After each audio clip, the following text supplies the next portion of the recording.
Namaskara, good evening, and welcome to BIC Streams. Bangalore International Center, or BIC for short, is an inclusive and neutral platform for informed conversation, intellectual dialogue, exchange of ideas, and the arts. Today's session is a Cosmic Expanse, the Ajanta Paintings. It has been said that a visit to the Ajanta Caves is one of the great human experiences. Painted on its walls are frescoes illustrating the Jataka Tales with Buddhas and Bodhisattvas, men, women, and Naga deities of great sensual beauty, and palaces and gardens and forests that brim with the wonder of nature. This richly illustrated talk by film historian, educator, and scholar Suresh Chhabria will describe this great ancient site and treasure of Indian painting that influenced the art of the entire Buddhist world and continues to inspire and entrance artists, scholars, and laypeople alike. Suresh will share some singular ways of understanding its riot of eventful episodes interspersed with moments of still repose and spiritual calm. Even after 2 millennia, Ajanta paintings throb with life and visions of material and natural splendor and faith. Over to Suresh. Yeah, thanks. Well, I hope I'm audible to everyone, and the image you're seeing there on the screen is of one of the caves, cave 19, in fact, of the Ajanta caves. First of all, I must thank Raghu and his team at the BIC for making this program possible. It was meant to be in person and was a long time in the making. Almost 2 years ago, we first talked about it. But finally, given the present situation, we've decided to stream instead, go online instead. I must also thank Sangam House for inviting me to be part of their program here, residency program here. Arsha and her team deserve my gratitude. So do Ravi and Trupti Prasad of the Jamun, where I'm very comfortably lodged and boarded and pampered and all kinds of things. Now, describing the experience of going to Ajanta, I would say that when I went to Pune, I was born and brought up in Bombay, and I moved to Pune to join the Film Institute. One of the ways I could reconcile myself to this great shift was to say that I'm halfway to Ajanta. And this was back in the mid-'80s. And virtually every other year for several years, I revisited Ajanta and of course Ellora, which is also nearby. And my response to these works is this visceral one. It is a physical one even. I have, of course, gone through all the important books that have been published down the decades, articles which still keep coming out, and many other facets which keep being talked about. But my main thrust in this presentation is really more or less a personal one, which is how I look at Ajanta. There's a symbolic movement involved here. You know, when you come to the caves of Ajanta, 28, some say 30, but because there are a couple of unfinished ones, we move from light to darkness and then to illumination. The illumination comes from the compassion and beauty of the Buddha's path, the Buddha's message. So this is the journey any devotee or visitor to Ajanta should be conscious of, that you are moving in a certain trajectory of light, darkness, and then in some kind of way you're taken to an illumination, both literal and metaphorical. Now, the sculptures as well as the paintings in the Ajanta Caves were created in two phases. The first one, 2nd century BC to about the 1st century CE, was under the rule of the Jatakas, the Andhras as they also called, Jatakas. Sorry, I'm mispronouncing because of certain technical issues that I have faced recently on this program. But the Jatakas dynasty were themselves not Buddhist, but they sponsored, they patronized this project. Though a large amount of the patronage, the financial wherewithal came from Buddhist merchants, perhaps pilgrims, and maybe the monks themselves. The second phase, which is 5th and 6th century, and a little later also some part of it in the 7th to 9th century, is a different phase where the sponsors are not the Satvahanas. I've been misusing the expression. So the Satvana were responsible for the earlier phase. The second was the Vakatakas, a succeeding dynasty in this part of what is now Maharashtra. And they too were not Buddhists, they were Hindu, but they patronized too these wonderful creations, the Ajanta Caves. The visual culture of the first phase is Hinayan, where Buddha is not represented except through symbols, perhaps a parasol or his padukas or the stupa. In the second phase, Buddha and the Bodhisattvas are actually depicted. That's the Mahayana phase. So there are two distinct sets of paintings there and sculptures to be seen. The earlier phase, the Hinayan phase, there are only 4 or 5 caves, and they were also added to in the Mahayana phase. Sculptures were added and so on. And but the paintings are largely in the Mahayana phase, except for a few, as we will mention after some time. The culture of this, the visual culture of these paintings and sculptures is prior to the esoteric Buddhist development, which came later, where you have the use of the mandalas and of dhyana images, which were aids basically to meditation. And so that's why they're called esoteric. And those are more prevalent in Himalayan art, in China, Japan, and Korea, you know, wherever esoteric Buddhism took hold. The visual culture of Ajanta is prior to that. Now, let's start looking at the slides a little closely.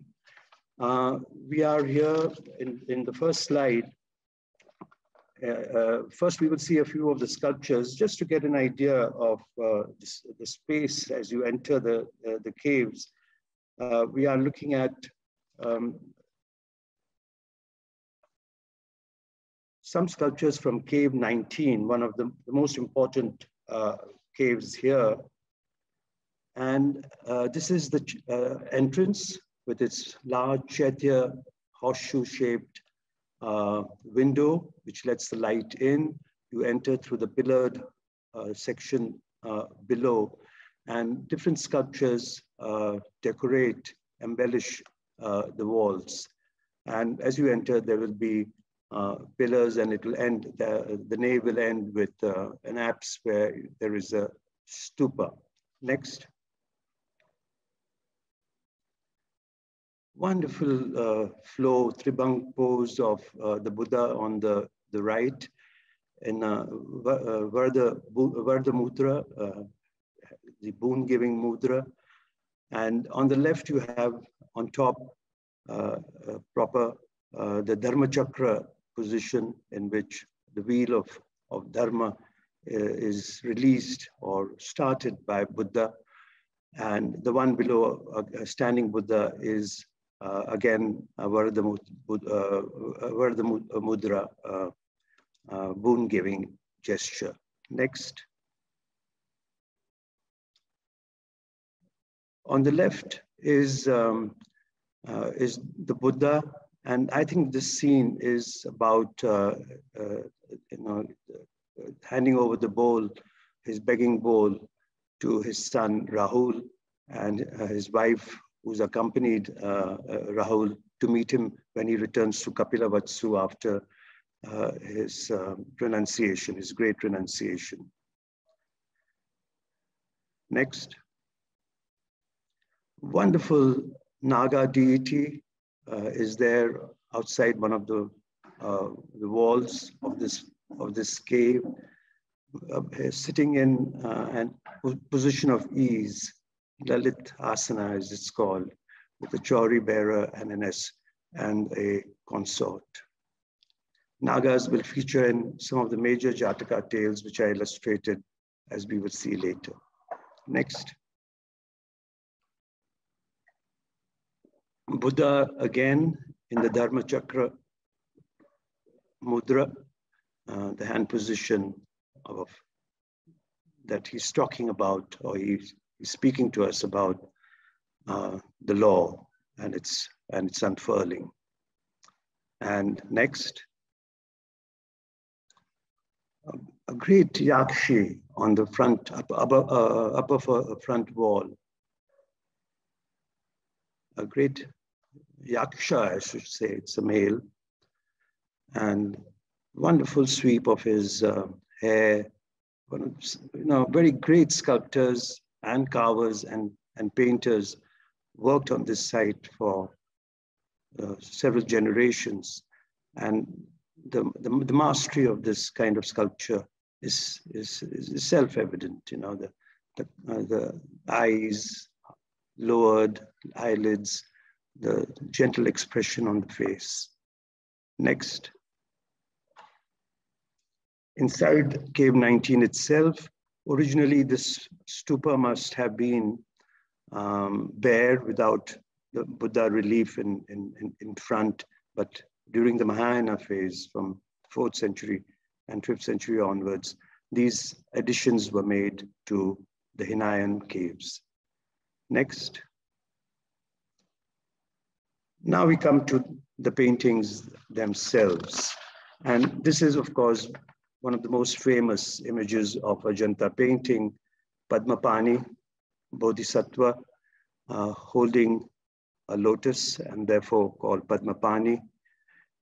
There's an exquisite line, the way the eyebrows, the turn of the shoulder, his garments. There's a really exquisite beauty to this, painted 1500 years and more ago. And Stella Kramish has a wonderful line about, sentence about this Vajrapani, that it is in a gale of stillness. You can feel there is a lot of movement, but then it's quickly arrested in this Tribhanga pose of Vajrapani. You see this in Cave 1 on the left-hand side wall. And next on the right is another great Bodhisattva. Next, the Vajrapani Bodhisattva, he who holds lightning in his fingers. And this is more Baroque compared to the previous image we saw. Look at the great headdress that he's wearing, with a Buddha embossed right in the center. The garlands of pearls which are creating an outer kind of shell for his headgear. And again, the extended eyes, the eyebrows slim, The mouth, where there has been some abrasion, the colors have peeled off, but those lips and nose with the typical shading. This is not flat painting. This is got shading in it, and it's really a very great level of beauty. Again, look at the strings of pearls down his shoulder and down on his torso, and to my mind, it is as beautiful as the gentler Padmapani, which we saw in the previous slide. They welcome us to the sanctum in Cave 1, which is actually a vihara, which means a residence, not a temple. But these additions were made over a period of time, and the strict distinction between chaitya and vihara decoration was not maintained. Even in a vihara, there would be a statue in the sanctum and this kind of decoration on the walls. Next. This is a very small painting on one of the pillars in Cave 10, which was added in the Mahayana phase. The Cave 10 is a Hinayan structure. It's a small panel, but one of the most exquisite ones in Ajanta. We have Buddha and a devotee who's blind in one eye. It shows some Gandhara influence. There was definitely a movement from this part of the subcontinent to the lands of further west in Gandhara, and it shows that kind of affinity, at least. The expression of compassion and devotion are, to my mind, unsurpassed, even in the more elaborately painted caves, Cave 1, 2, 16, and 17. And note the garments with their flowing forms. They're truly beautiful, the hems and folds of the garments of both the figures. A word here about the technique. These are technique of painting here. These are frescoes painted on a dry surface, which is called secco, fresco secco. In Italy and some other sites in other parts of the world, the frescoes were more often fresco buono, when the paint was applied to a moist wall prepared for receiving the paint.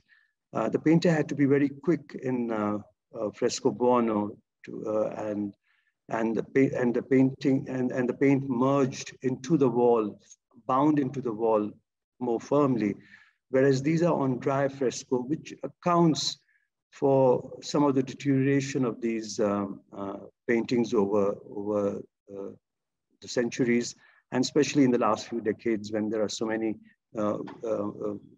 spectators going in, and their breath itself is affecting the surface of the image. So dry fresco painting, the pigments are largely mineral, mostly sourced locally, ochre, red, green, blue, from minerals, and lapis lazuli, which is used in a number of the caves, the panels. They are, of course, imported. They come from Afghanistan, and it shows the wealth of the patrons of this entire picture program, which is spread out over several caves. Have a last look, the wonderful flowers which seem to be descending in the background, the great nimbus of behind the head of the Buddha. Perhaps one of the earliest use of nimbus in Indian art and painting. That's where, of course, Gandhara also comes in, because Gandhara probably introduced the nimbus in the imagery of the Buddha. Next. This is a small section, a fragment which remains in Cave 6. By the way, the numbering is because of a sequence in which the caves are presently to be visited. It starts from 1 and ends with 29 and 30, an unfinished cave or 2. But the caves were excavated at different times by different groups of patrons and painters, guilds of painters and sculptors. So this is from Cave 6. A bhikshu or monk is depicted kneeling before a large statue of Buddha. On the right, you can see one of the legs, the stump of a leg of the Buddha. In his right hand, he holds an incense burner, and with his left hand, he proffers lotuses to the enlightened one, the Buddha.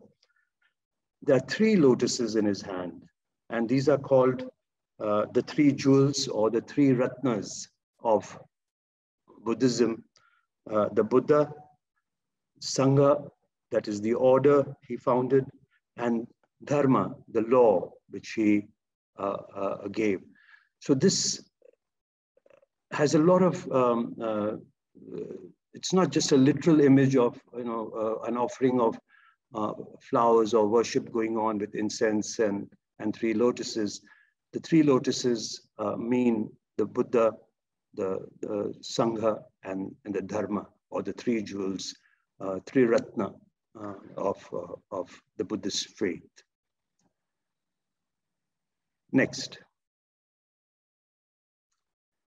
We come to, I will spend a little time on a group of slides now, about 6 or 7 of them, on one of the Jatakas which are illustrated in Cave 1.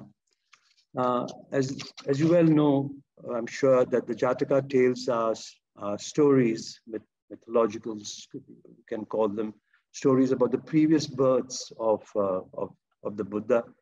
When in his previous births, he resisted achieving full enlightenment, so that they have many of his attributes, but they're not fully enlightened, so to speak.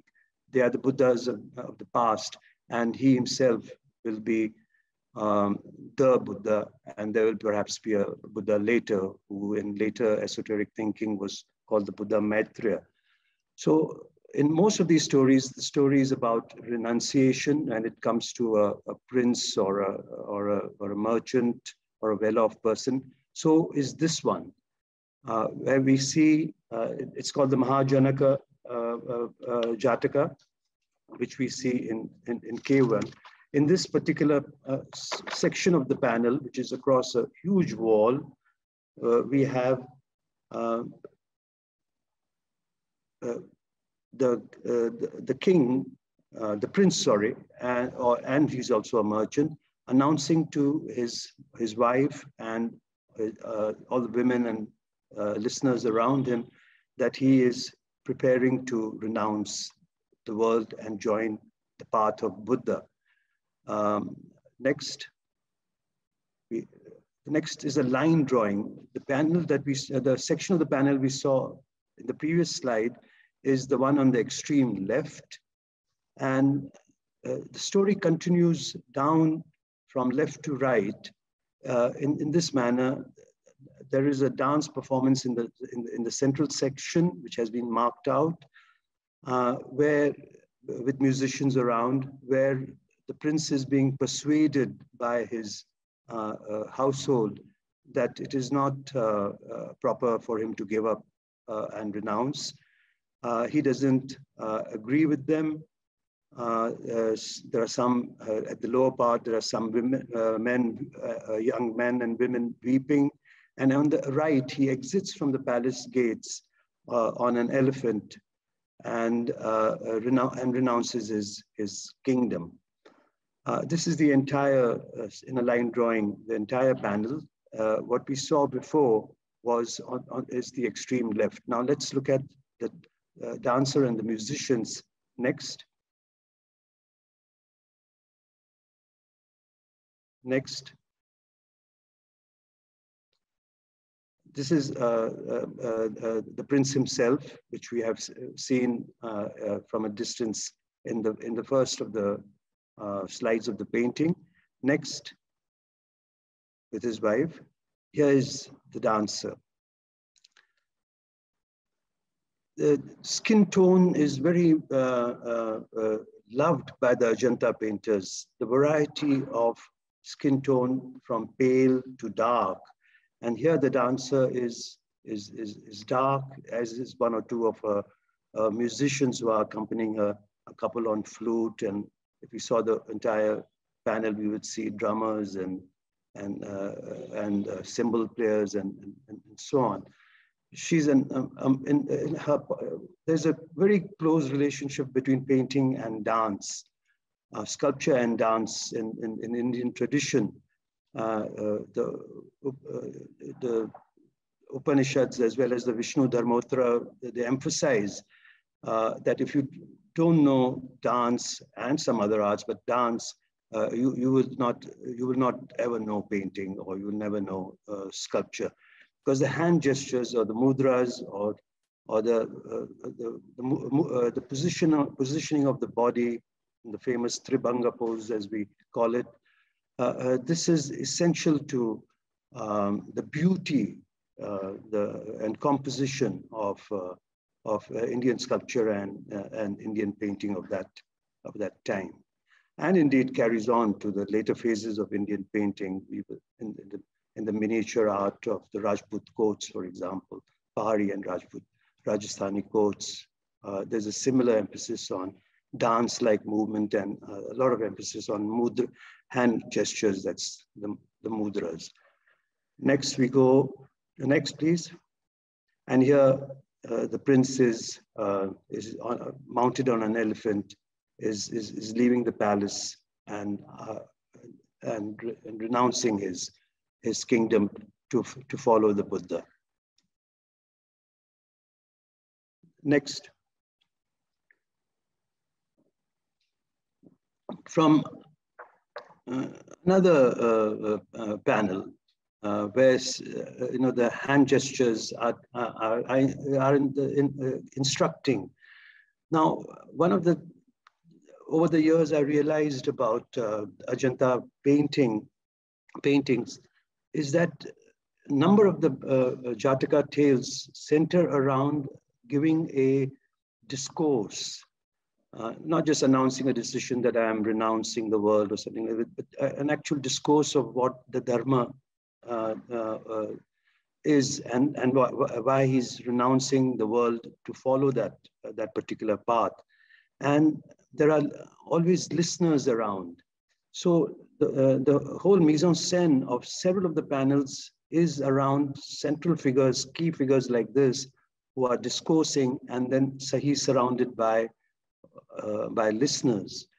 And this act of listening is vital, because we know the purpose of these paintings was for the monks to show them to devotees and visitors, show them as illustrations. Some of them may be illiterate and not able to read the text, whether in Pali or Sanskrit, but they would narrate the stories by pointing out to particular incidents or episodes which are unfolding on the walls. So discourse and the act of listening, and I noticed this over several visits, that this is a common motif in a number of the Jataka tales which are illustrated in Ajanta. Next. Listening. There are 5 faces here, and each with a different expression, and their hands and their eyes, they all show an engagement. They're responding to what they are hearing. Very special is the figure who's the lowest, with her eyes, with the eyes of a pupil painted towards the left. She's looking and with incredulity. Is this possible? Seems to be. Is this real? Seems to be what is going through her mind. Next. More listeners. And again, the variation of skin tones on various faces. It's not very clear, but the figure at the bottom, the fabric that he's wearing has the Hansa pattern on it, which remains an important element of textile design to this day. Next. We are with the same story, and we are now moving towards the end of the exposition. Here, the preparations are being made for a ritual bath by the prince. He's already got the bowl, bagging bowl in his hand, and he's getting ready to depart. Next. Huge pots of water have been brought in, and the Brahmin-like figures on the left, and even Jain, one sometimes looks at the lowest figure on the left and wonders whether it's a Jain monk. And the water is being carried by, put into some kind of cistern where he will, from which it will be picked and put on him, on the prince. Next. There, the ritual bathing before he renounces. Absolutely exquisite, the way the hair is delineated, with strands falling on his shoulder, the way the two figures behind are holding up the pots of water, one of them being poured, the other is still in a upturned position, which will be poured next. The throne behind him, with antelope figures. It's quite amazing. Yeah, this is the picture one was talking about. Next, we go to one of the few gruesome scenes in Ajanta. This is a salver with 4 decapitated heads. I won't go into the details of this particular Jataka. It will take too much time. This is not from the Mahajanaka Jataka. It is from another one. Next. This is a reproduction, not from the original painting itself. It was painted later, copying what is in the wall of Cave 10, which has, I'm told, more recently been restored. But there was a problem. The earliest paintings, which are 2,200 years old, this is one of them. It's a reproduction of that. It's not the original replica of that. Shows a king and a procession, headed towards the worship of a Bodhi tree. You will see that this has a realist, but definitely an earlier, perhaps even archaic style, which the paintings that we have been looking at so far seem to have evolved from. This is not to say that this is inferior. It is to say that the style has moved on. The emphasis on line and shading and many things are present, but not to the extent and power that we have in the Mahayana phase of painting. This is from the Hinayana phase of painting, from Cave 10. Recently, when I last went there 2 years ago, it was covered with a glass panel, and it was in the dark side of the aisle, and I could not see it very, very clearly. But you get but one has an idea from reproductions of this kind.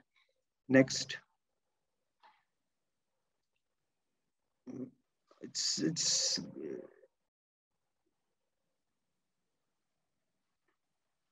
these are two details we're going to see now from the great scene of the conversion of Nanda in K1, a cousin or nephew of the Buddha. The Ajanta female type, as we call it, is of a surpassing beauty. Her sensuality it's not just because of the naked torso, but it's oozing out of every inch of her. You know, her face, her eyes, her eyebrows, her hairdo, the ornaments she is wearing. It is a ultimate in feminine sensuality. This is the kind of image which you know, drove the earliest viewers, you know, scholars and art historians to ecstasy and think of the great female types in Western paintings as distinct, whether the Rubensian one or the Rembrandt one or the Madonnas of the Renaissance. This is classic Indian feminine beauty in absolute flow. We'll see one more panel, one more section from this particular panel, the conversion of Nanda. Let's look at it. Sakhi is pouring water from a pitcher, and what is not shown here is that she's pouring it on the queen, who has just heard that her husband is Nanda is renouncing the world. And there was a great Norwegian art historian who said that Sakhi seems to be pouring her own life breath, not just water, from out of the picture. So, two of my own favorite sections from Ajanta. Next. We look at a few ceiling details on somehow in Ajanta. The ceilings are not painted with the stories, the Jataka stories or the story of Buddha. They're painted with small tile-like panels like this. Here we have two geese and flowers. What a wonderful arrangement, and what an exquisite sense of coloring you have in both the fowl and in the background, in which these luxuriant flowers of different hues are opening out. We look at more of the ceilings now in the next 4 or 5 slides. It's painted delight, you know, again to borrow a phrase from Stella Kramrisch, which she had given to one of her books and one of her exhibitions. This is a wonderfully joyous picture. Next. The famous Ajanta Elephant, which the first postage stamp on Ajanta, which was brought out by the government of India at the time of independence, was a kind of a transformed Ajanta elephant. It's not exactly like this, that postage stamp, but the way the elephant is depicted is very, very, very similar. And it was meant to represent the whole achievement of Ajanta. The artists of those times, they knew how to foreshorten, they knew how to shade, they did stippling work, and the Indian artist never fails, it is said, with an elephant. The elephant is bread and butter to him, and this is one of the great depictions of the elephant. It's a small panel, again, as I said, about 12 inches by 9 or 10 inches. And it's one of the several panels, small tile-like panels on the ceiling in Cave 1, in fact. Next. here we have fruit. And I mean, it's a still life. It's just as the mosaics in Italy of that period represented abundance by having still lives of melons and other fruit and flower. You have a similar kind of painting here. Next. And this amazing bull, again, the foreshortening is near perfect. I would say even perfect. And the movement has been captured as it seems to move forward towards us, project out of the ceiling, not in this case, not the wall, and towards us. Stella Kramrisch said something astonishing about the way she responded to these paintings. She used to say that there's a reverse perspective in Ajanta. The paintings don't go beyond the surface away from us, but they seem to be the figures seem to come towards us. Under her spell, perhaps, sometimes I've had this feeling myself, and in certain lighting conditions, that the figures in Ajanta, several of the panels like this one, are projecting out of the surface of the wall or the ceiling, and in a reverse perspective, entering my own space, myself as a spectator. Next. A genre scene, again, one of the ceiling paintings here. From the dress, you can make out that he's, well, Central Asian, the man in the center, Persian, and he's drinking wine, which is being offered to him by his ladies. And a man seated on the ground is holding, two men seated on the ground are holding plates of victuals for him. It's the choice of colors, blue, ochre, the shading on the faces, and the fact that the Buddhist world was a large one. It extended far beyond the borders of its land of origin, comes to mind. Perhaps this is stands in for a patron from far away, from Central Asian lands.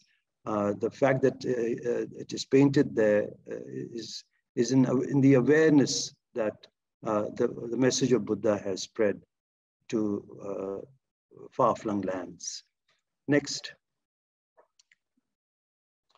And even fantastic images are there in certain corners of the central parasol-like or rosette-like wheel in the center of the ceiling. This figure, to my mind, I mean, I know one makes up certain connections sometimes, is already kind of an esoteric figure that will become very popular in the later visual culture of the esoteric Buddhism in Tibet and Ladakh and that kind of visual impact it has.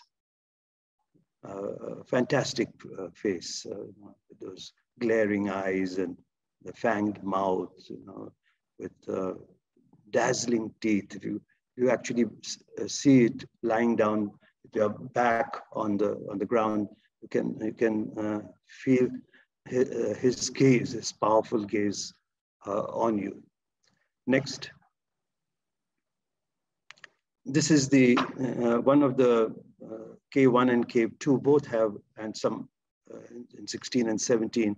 As you enter the first part of the cave, before you enter the nave itself, there is a huge wheel-like rosette or mandala-like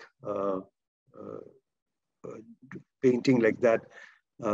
Series of rings of flowers, for example, and on all four sides, figures, in this case, Mithuna couples, loving couples, on each of the four sides of the ceiling painting. Next. a detail of one of these kind of figures and the borders of a ceiling again, perhaps a celestial figure, Vidyadhar or something, holding a basket of flowers to shower on the Buddha, on Bodhisattvas who are painted around on the walls. Wonderful. I mean, I know the colors have changed over the centuries and decades, but to this day, these reds and pale ivories and lamp black is mesmerizes one. The beauty of the shading and the upraised legs of the figure, and you are flying. It's a flying figure, and it is airborne, and you are aware of this movement. You become, though it is a frozen image, it's in zero time. One is aware that there is tremendous movement, the airborne movement of this celestial being. Next. This is to me one of the moments of illumination, so to speak, I had over a few years ago. Here, one of the, from the Sankhapala Jataka in K1, one of the Sakhis, women of the household, is listening to the discourse, which is, she's listening with rapt attention to the king, who's again announcing, this is a very similar story to the Mahajanaka Jataka, that he's going to renounce and become an ascetic. So rapt and intent is her act of listening, the way she's holding her hand next to her head, almost covering her ear, is that she has almost become like a big organ herself, a big hearing organ herself. She's like a big ear. And as I said earlier, this is something I noticed in many of the panels, many of the episodes which I illustrated in Ajanta, that the act of discoursing and the act of listening are equally important. Our attention always goes to the central figure, which is usually a male. But if you look at the surrounding figures, you will see something as surpassing in its beauty, its composition and function, and the skill with which the artist has shown us the act of listening. And not only is she listening, behind that hairdo of hers, there's a face and there are eyes, and one is aware of what is going on through her mind. She's receiving a great lesson in faith, a great lesson in how to live, perhaps. Next. And in the same panel, almost like a genre scene, again, two listeners, but of a different kind. Perhaps the one on the left is a merchant, and the one on the right could be a friend of his, and they too are listening. Their hand gestures, and they're looking up to the speaker with, again, rapt attention. Next. This is one of the great individual scenes in one of the Jataka, the one dealing with the Naga kingdom, where a Naga Princess, Irandhati, is on a swing. It was an epiphany for me when I first went to Ajanta, and I knew about this particular painting from reproductions in books. It was at that time, I think the end of spring and the beginning of summer that I first went, one of the first times I went there as with an open eye. I saw women in many, swinging on trees, on several trees on the way. As you drive from Ellora to Ajanta, you know, it's a time, it's a kind of a thing you do in that season when there's no domestic work, perhaps, and these swings are put on the tree, on tree branches, and women sit on them. Here you have a Naga Princess shown here. Again, a great Ajanta feminine beauty. The fact that she's a Naga is revealed by a head, by the attribute painted on her head, that of a hooded snake. And again, perspective, shading, mastery of color, you know, design, the floral design on the background, the loggia in which the swing has been installed. All you know, it seems to be on a higher floor. There are some pillars below. It's just astounding. Next.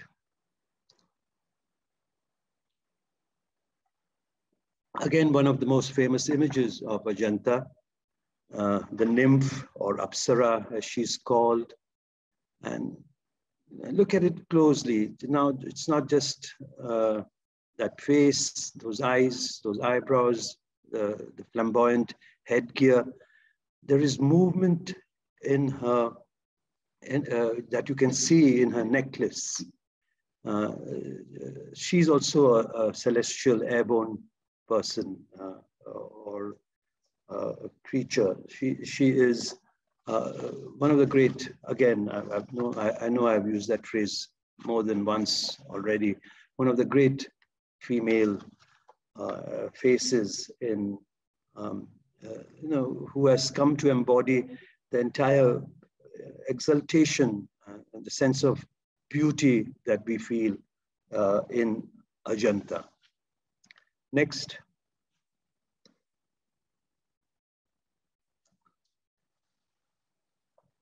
Another female figure. Note the dark skin. There's no prejudice, it seems, at that time against dark skins. No cult of fair and lovely. Many of the most beautiful, and I'll be showing you 2 or 3 more now, beautiful feminine figures in Ajanta are dark. Next. For example, but in the Vajrapani panel, this is a male figure who's dark. It makes one think about the respect for, you know, ethnic diversity that must have been there at that time. You know, there's no intention to cover up that different tribes and different ethnic communities are equal in the eyes of the Buddha and the Bodhisattva. Next. We'll quickly go through some pictures, perhaps a slightly later phase of painting. Here the feminine form and face has changed. We have in cave 2 here, votaries bringing offerings. One of the astonishing things about recent research about the second phase of painting in Ajanta is from Professor Walter Spink. According to him, all this painting, much of the paintings that we are seeing today, was done in a span of about 25 or 30 years, from 480 to about 505 or 510. You know, so that if that is so, and consensus seems to be shifting that way, particularly the Japanese scholars have supported him. Then it was an astonishing outburst, really. So much of this wondrous painting can take place within 30 years. It would be astonishing. Next. From cave 17 on the outer wall is this beautiful, diminutive but beautiful procession of Indra and on his way to worship the Buddha. He's accompanied by a retinue of musicians. And when you have the time sometimes or the interest, if you look through the Ajanta paintings, you will see that a number of these instruments are still in use. Lute-like instruments, flutes, drums, cymbals. We use them to this day in both secular and religious contexts. Next. Just a slide to show how sculpture and painting work together in Ajanta. So this is a lintel, an entrance to the cave, to the sanctum, not the inner sanctum, but the inner hall. And you have on the two sides sculptures of two river goddesses. This is indicated by the fact that they are standing on makaras. And in the topmost band of paintings, these are more conventionalized images of 7 different Buddhas. In fact, there are 8 compartments, sorry. And just below them are couples, Mithuna couples or husband, wife, or just couples. This combining of folk imagery, that is the river goddesses, with genre imagery, Mithuna couples, or just domestic scenes of couples together, and above them the 7 Buddhas of the past. And the 8th Buddha Maitreya will come. This is the kind of ensemble, and this is the monks would really have enjoyed, or the guide here of those times would have really enjoyed explaining this entire visual program, and through the visual program connected with the listeners, the pilgrims who have come to visit Ajanta. Next. From one of the pillars, these are more conventionalized images. One of the pillars of Cave 10, we saw the glorious one with a half-blind, one-eyed devotee and the Buddha. The more conventionalized images of Buddha also were painted on the pillars subsequently in iron caves. Not so much attention was given. These must have been done pretty rapidly, but I'm just trying to show the variety of styles and phases in the decoration of these caves. Next.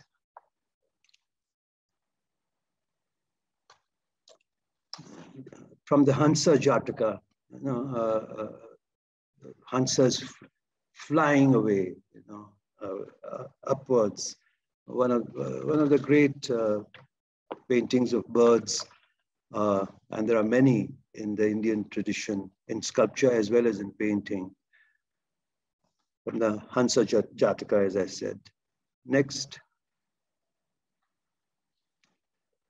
Another listener. From another Jataka tale, the Vesantara Jataka. Another listener, again wrapped and the way she puts her right arm down, on the bolster to steady herself, and her other hand raised to her chin, and sheer concentration with which she's listening. Next. The variety of listeners. Now again, the headgear of the bearded man on the right would suggest he's from a distant land, and the fact that it is fur-rimmed, his headdress. So listening to the Buddha's sermon, this is famously called the panel of foreigners, people coming from afar. It's in cave 17. Next. A yaksha, also, of very calm, mean, listening to what is being talked about around it. Also in cave 17. One of the most beautiful faces, in my opinion, in Ajanta. Next. The famous scene, much color loss and so on, but we saw a sculptural representation of it in the earliest slides. The Buddha returning to, after Nirvana and renunciation, returning to Kapilavatsu and received at the gate by Yashodhara, his wife, and Rahul, his son. And there are a couple of different interpretations given to whether she wants him to, the son Rahul, to ask for his inheritance, or his, but her very saumya, very gentle look seems to suggest no. She's encouraging her son to join the Buddha. In its original form, this must have been one of the most worshipped panels of painting in Ajanta. It's in, note the difference of scale. Buddha being the great enlightened one is shown almost giant-like, and Yashodhara and Rahul are smaller. So scale is significant here. It is not a mistake. It is an intended difference of scale. Next. We'll quickly go through some more representative images. One more Jataka, where a young man is being seduced by a beauty, but above, outside, you see her true form, that she's an ogress. And he will soon realize the mistake of this path that he is taking. Next. One of the greatest and most talked about panels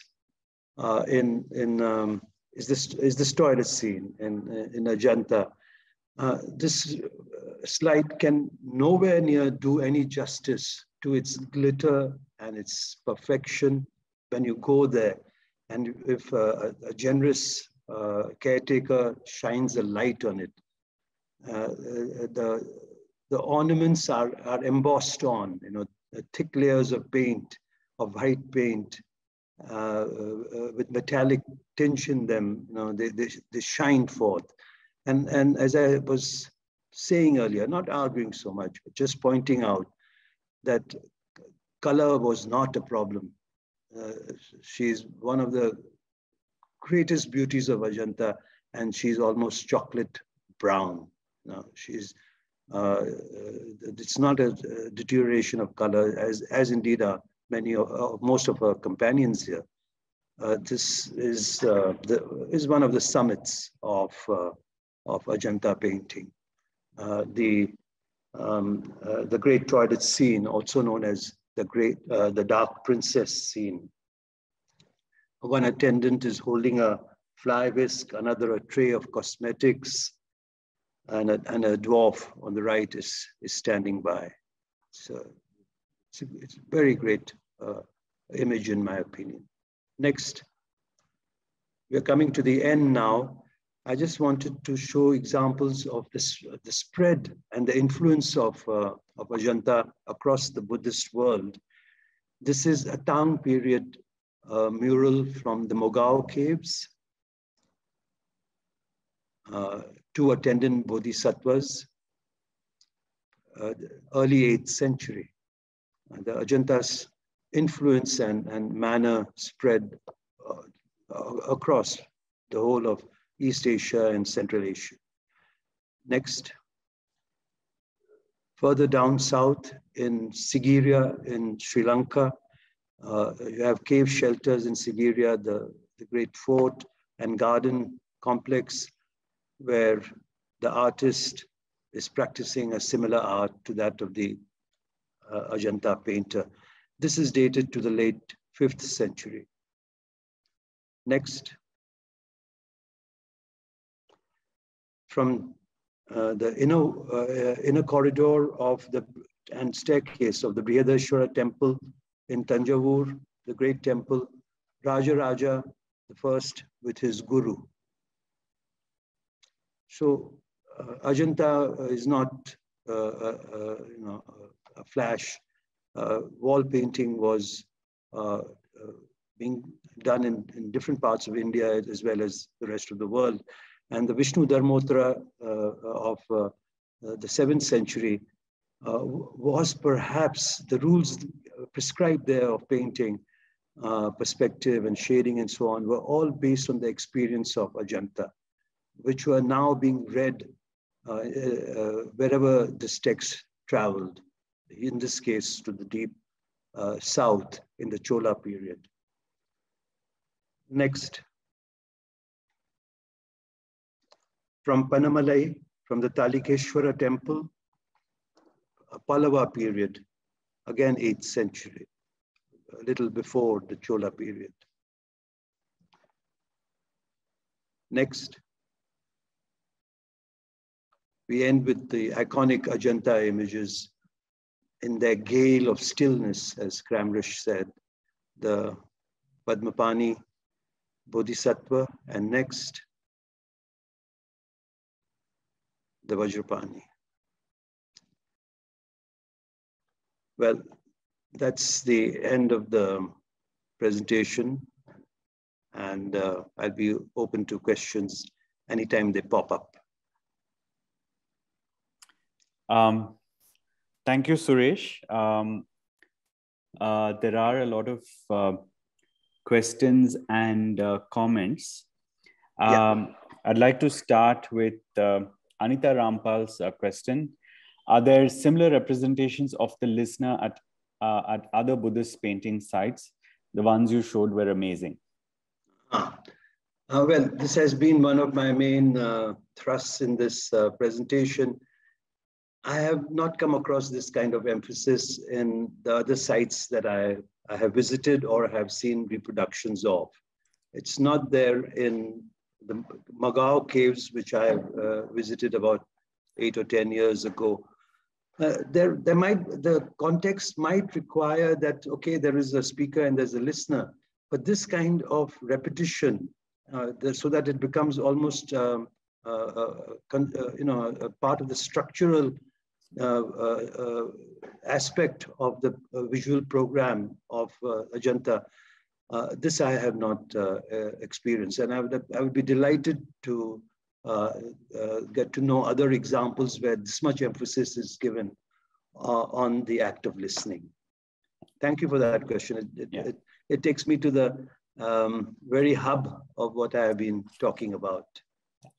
The next question is from Lakshmi Krishnamurthy, and she asks, how significant is it that there are no paintings of war scenes in Ajanta? Yes. It's very significant. I did show the 4 decapitated heads, but that is an isolated example of something gruesome in Ajanta. It seems to me that the emphasis of perhaps the monks who were advising the painters what to paint and so on, what themes to take. They seem to have taken the theme of discourse, gentle acceptance of the Dharma, these kind of themes, rather than of conflict, themes of conflict or of war. By this time, for example, in both the phases, the legend of Ashoka would have been pretty well known, but somehow it never became part of the canon of the visual culture of that period. So the Kalinga War is not there. There are a few scenes in some of the Jatakas of the Elephant Jataka, for example, where the tusks have been removed at the demand of a evil queen, and you see the bloody face of the great white elephant, where its tusks have been removed. Or there are some seafaring disasters which are painted in, as I remember, in some of the Jatakas, but no violence, no overt violence. The most violent, to my mind, is it's suggested is one of the Jatakas, the monkey, the CB Jataka. It's when flesh is to be given to spare the life of a monkey by a bodhisattva. It's all suggestion. You don't see the depiction of the flesh being cut and things like that. So generally, the program of the painting programs here emphasize, I think, discourse, listening, and the more kind of peaceful and calm aspects of the faith. And here, the way the natural world, lotus ponds, or the geese that we see, and the celestial nymphs and Indra and so on that we see, all of them are creating a kind of a harmony, a harmony of peaceful living with one another and living with the dharma of the Buddha. That's a very good question, because it makes one think, why violence is not there, and there's enough in the Jataka Tales that one could have highlighted, but it's not highlighted in the Ajanta painting program. The next question is from Shabnam Meechandani. She asked, the dominant motif in the artistic genealogy you have traced is the dialogic gaze. Yes. The story of Buddha's spiritual wanderlust is evoked through corporeal imagery, and the visual collage of voices awaken deep listening. Have there been any studies on the social dynamics in the scenarios portrayed? Any counter histories, perhaps? How has the space between the observer and observed evolved over time with regard to those works?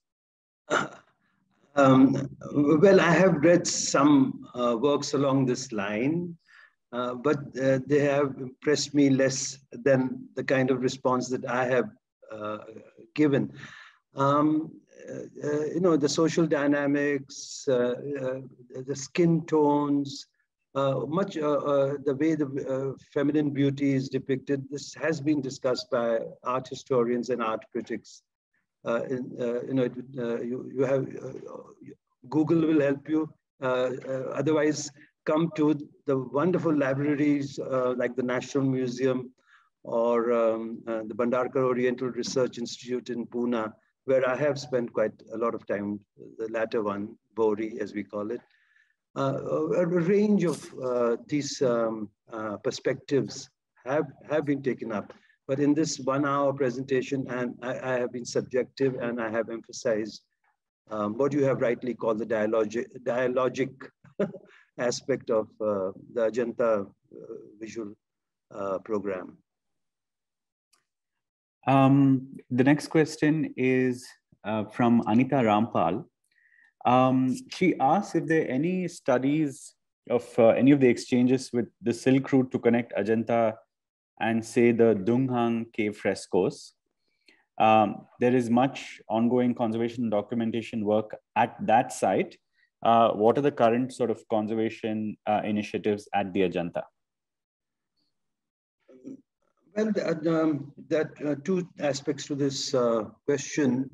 The Dunhuang, where the Mogao caves are, site is from the 4th century to the 11th or 12th century, over 800 years. And we know people like Fashion, several travelers had come to India to take the sutras and the teachings back to China. And definitely, I mean, if we have found, since we have found, even for example, the most important sutra, Lotus Sutra of Eastern Buddhism, that is in China and Japan, we have found there's a Sanskrit copy of that in the library there, which was looted by Stein, by the way. and taken away to Paris, and part of it deposited in our own national, is now in the National Museum, some of the wall paintings and so on. The idea of the style too must have migrated along the Silk Route. In Turfan, deeper into this Silk Route, in Kucha, a number of places, the example of Ajanta must have been a beacon to the patrons as well as the artists at that time. I've lost the second part of the question that, thank you. What is being done about the preservation? There have been a few disasters in the history of preserving Ajanta. One is an ongoing daily one, except on, I think, Monday or Tuesday. Monday is off, which is far too many people are being allowed to enter into the caves. The heroic work has been done by the ASI and earlier from the Nizam period, some conservators. One Italian did a bad job, but we don't have to hold that as representative of what was done in the 20s and 30s. There was talk a few 4 years ago, or 3 or 4 years ago, that there will be greater restriction on who can enter and how many can enter the cave at a single time. I think this should be implemented immediately. The fact that these colors, as I said, fresco, dry fresco, have stuck to the walls for so long is it's miraculous. But the moisture now and the climate change and so on, many things have to be considered. It's by a river, and there are waterfalls in the heavy monsoon period. The Ashad period there, 3 months, there's very, very heavy waterfall there. So restrictions are necessary. There was talk of, therefore, to those who don't get permission to enter, who can't book online and all that kind of stuff and pay a lot, there would be a replica made. I think it's a bad idea. The aura of the work cannot be recaptured. But and they have tried it in Mogao. They've closed some of the caves so that this kind of harm doesn't happen, even though there's a drier climate in Dunhuang. But hardly anyone visits those replicas. We ourselves, a troop of us, we made a beeline and we took 2 bookings over 2 days to see the most important caves. We didn't go to see the replicas, to see those which we had missed, because they're replicas, So conservation is a pressing and an important thing for these paintings. One of, I think, very good things which the ASI has done for decades now is not try to improve on these paintings. No, like in Italian frescoes, you often wonder, a modern hand has touched up a face or some color which has peeled off, has been put. I know that happens in Western preservation and restoration. But the ASI has resisted this temptation. And even in the image, which is now the last one that we are seeing, the Vajrapani Bodhisattva, you will see a splotch right across his, below his face and shoulder. I have a feeling that under a Western restoration program, they would try to, fill this in with the lost paint and the lost figuration of the figure there. I hope that answers the question. Yeah, thank you, Suresh. And I think I come to the last question. This is from Priya Bangal. She has a very specific question about the dancer. She says the dancer from the Jataka Tales were one of the few figures depicted wearing a long-sleeved garment on the upper body. Why is this so? And do you have any insights on this? Oh, that's a wonderful observation. Most of the figures are bare torsos, right? They don't have any garment, or they have a uttariya, or in 1 or 2 cases, like the merchant, they were proper jama type of clothing. Stitched clothing was a trade. I have read somewhere, I can't on the spur of the moment tell you exactly where. Stitched clothing was something which the musicians and the dancers wore. At that, I can't give you the reference now, but it was part of their trade as dancers to decorate themselves even more than the normal dress code of dress behavior of the men and women around, who were largely bare-chested and covered only perhaps in the colder climate with shawls or uttariyas or something like that. But yes, the profession of the dancer and the musician was a separate one where stitched clothes were worn. I must thank you for, when that slide was up there on the screen, I wanted to make a comment about it, but I thought it would kind of interrupt the flow of what we were otherwise talking about. Thank you very much. Thank you, Suresh, for that spectacular view on and of the paintings of the Ajanta. A lot of our viewers here are saying, it was a fantastic journey through these paintings. Thank you for that. And apologies for the glitches earlier on. But thank you for joining us, and hope to see you at our next event. Thank you. Thank you very much.